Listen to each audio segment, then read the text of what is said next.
అందరికీ నమస్తే అండి. యాక్చువల్లీ ఈ హెడ్డింగ్ పెట్టినందుకు క్షమించాలి. ఇది యువతరం అందరినీ ఉద్దేశించి కాదు, కానీ కొంతమంది ఉన్న ఒక 10 మందిలో ముగ్గురు నలుగురు అలా ఉన్నా సరే అది అందరికీ వర్తించినట్టే. అందుకని ఆ హెడ్డింగ్ పెట్టాల్సి వచ్చింది. బలిసి కొట్టుకుంటున్న యువతరం. ఆ వీడియో చూసిన తర్వాత కరెక్ట్గా అదే అనిపించింది. అంటే బలిసి కొట్టుకున్నారు.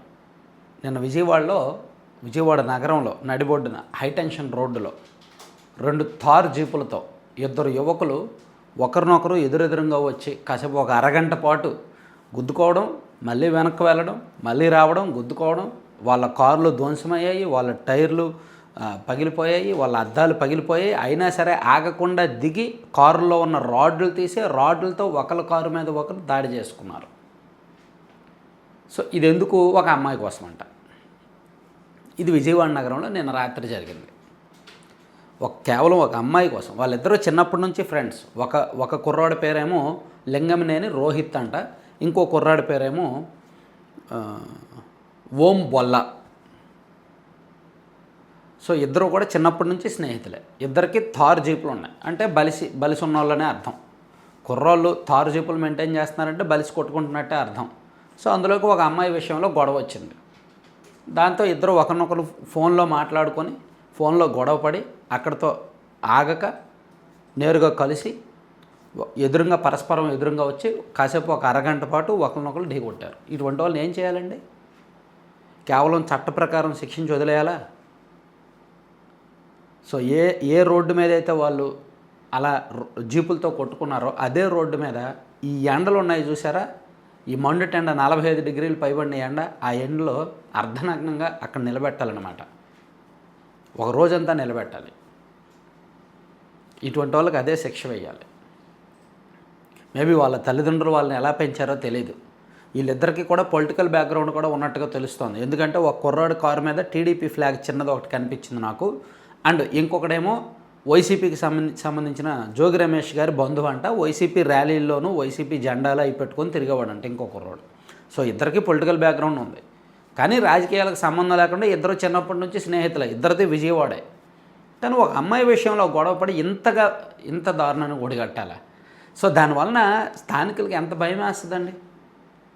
ఇదేదో యూపీ బీహార్ కంటే దారుణంగా ప్రవర్తించారనమాట. అందుకే బలిసి కొట్టుకుంటున్న యువతరం అనాలనిపించింది. ఈ ఒక్క సంఘటనే కాదు.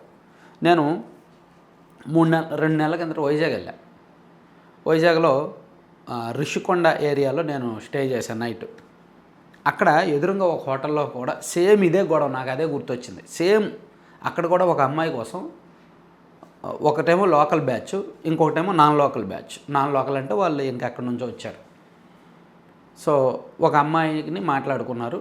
అమ్మాయి కోసం వాళ్ళు కూడా అలాగే గొడవపడి బీర్ సీసాలతో దాడి చేసుకున్నారు. నైట్ 11:30-12 అప్పుడు మందు సీసాలతో ఒకరి మీద ఒకరు దాడులు చేసుకున్నారు. ఒకడేమో ఫార్చునర్ ఉంది ఒకటికి, ఇంకోటికేమో ఈ బుల్లెట్ బళ్ళు ఉన్నాయన్నమాట లోకల్ వాళ్ళకి. ఆ ఫార్చునర్ బండి వేసుకొని వీడు వాళ్ళని గుద్దేయడానికి వెళ్ళి స్పీడ్గా వెళ్ళి ఎదురుగున్న ఏదో స్తంభానికి గుద్దాడనమాట. నైట్ 12-12:30 ఆ టైంలో. అప్పుడు పోలీసులు వచ్చి ఎంక్వైరీ చేసి, మార్నింగ్ కూడా పోలీసులు వచ్చి ఎంక్వైరీ చేసి మొత్తం సీసీ కెమెరా ఫుటేజ్ అయితే తీసుకెళ్లారు. అప్పుడు కూడా అమ్మాయి కోసమే గొడవ. వాళ్ళు కూడా తాగేసి ఉన్నారు. వాళ్ళు కూడా నిర్లక్ష్యంగా బాధ్యతారాహిత్యంగా వ్యవహరించారు. అదే గుర్తొచ్చింది నాకు. అందుకే ఈ హెడ్డింగ్ పెట్టా. అలాగే ఇంకొకటి, ఒక 9 నెలల కిందట, 9 నెలలు కాదు, ఒక 6 నెలల కిందట హైదరాబాద్లో జరిగిన ఒక సంఘటన కూడా నేను గుర్తు చేయాలి. అంటే కుర్రాళ్ళు పాపం ఉద్యోగం లేక నిరుద్యోగులు అయిపోయి ఏ ఇంజనీరింగో డిగ్రీనో ఏదో ఒకటి పూర్తి చేసి, అది కూడా చేస్తున్నారో లేదో తెలియదు. ఇంత నిర్లక్ష్యంగా ఇంత బాధ్యతారాహిత్యంగా ఉన్నారంటే వీళ్ళు డిగ్రీలు కూడా చదువుతారో లేదో తెలియదు. లేదా వీళ్ళ తల్లిదండ్రులు బాగా సంపాదించి పెట్టి ఏ మేనేజ్మెంట్ కోటాలోనో సీట్లు కొంటే అవి బ్యాక్లాగ్ లేవో క్లియర్ చేసుకొని డబ్బులు కట్టుకొని పాస్ అయిన బ్యాచ్ బహుశా వీళ్ళు కొంతమంది. హైదరాబాద్లో నవంబర్ నెలలో ఒక ఘటన జరిగింది. మీకు గుర్తుండే ఉంటుంది. ఒక రంగారెడ్డి నగర్ నివాసి రోషన్ సింగ్ ఒక రౌడీ షీటరు. జగద్గురుట్ట పరిధిలో స్వామయ్య నగర్కి చెందిన బాలసౌరెడ్డి కూడా పాత నేరస్తుడు. రోషన్ సింగ్ 6 మిత్రులతో కలిసి 15 రోజుల క్రితం ఒక ట్రాన్స్జెండర్ని మాట్లాడుకొని రంగారెడ్డి నగర్లో నిర్జన ప్రదేశంలోకి తీసుకువెళ్ళి అఘాయిత్యం చేశాడు. డబ్బు చెల్లింపు విషయంలో గొడవ జరిగితే బాలానగర్ ఠాణాలో ట్రాన్స్జెండర్ ఫిర్యాదు చేస్తే రోషన్ అతని మిత్రులపై కేసు నమోదైంది. సో తమ మీద కేసు పెట్టడానికి ట్రాన్స్జెండర్ను బాలశౌరెడ్డే పురమాయించి ఉంటాడని చెప్పి రోషన్ అనుమానం పెంచుకొని ఎలాగైనా చంపుతానన్నాడు. సో నువ్వు నన్ను చంపడం ఏంటి, నేనే నేను చంపేస్తానని చెప్పి బాలశౌరెడ్డి అనే వ్యక్తి ఆ రోషన్ సింగ్ను నడి రోడ్డు మీద, హైదరాబాద్ నగరంలో నడి రోడ్డు మీద కత్తిపోట్లతో చంపేశాడు. ఇది నవంబర్ నెలలో, నవంబర్ 6వ తేదీన జరిగింది హైదరాబాద్లో పట్టపగలు. చూసారు, అంటే ఇది పెద్ద కారణమేమీ లేదు. వీళ్ళు జీపులతో కొట్టుకోవడానికి కానీ, లేదా మందు సీసాలతో దాడి చేసుకోవడానికి కానీ, లేదా కత్తిపోట్లతో చంపేసుకోవడానికి కానీ పెద్ద కారణమేమీ లేదు, బలమైన కారణమేమీ లేదు. చాలా షార్ట్ చిన్న చిన్న కారణాలు. ఒక అమ్మాయి. సో మరి వీళ్ళు అంటే మేబీ వాళ్ళ మత్తులో ఇప్పుడు నిన్న కూడా వాళ్ళ మత్తులో ఉండుండొచ్చు, వాళ్ళు తాగేసి ఉండుండొచ్చు, లేదా గంజాయి తాగొచ్చు, లేదా నిషేధిత మాదక ద్రవ్యాలు తీసుకోవచ్చు. లోపల ఏదైనా ఉంటేనే కామన్ సెన్స్ కోల్పోతారు, ఇంగిత జ్ఞానం కోల్పోతారు, పశువులు అయిపోయి ఇలా బరితెగిస్తారు. సో ఫస్ట్ వాళ్ళని పెంచిన అమ్మ బాబులను అనాలి, ఆ తర్వాత వీళ్ళని అనాలి.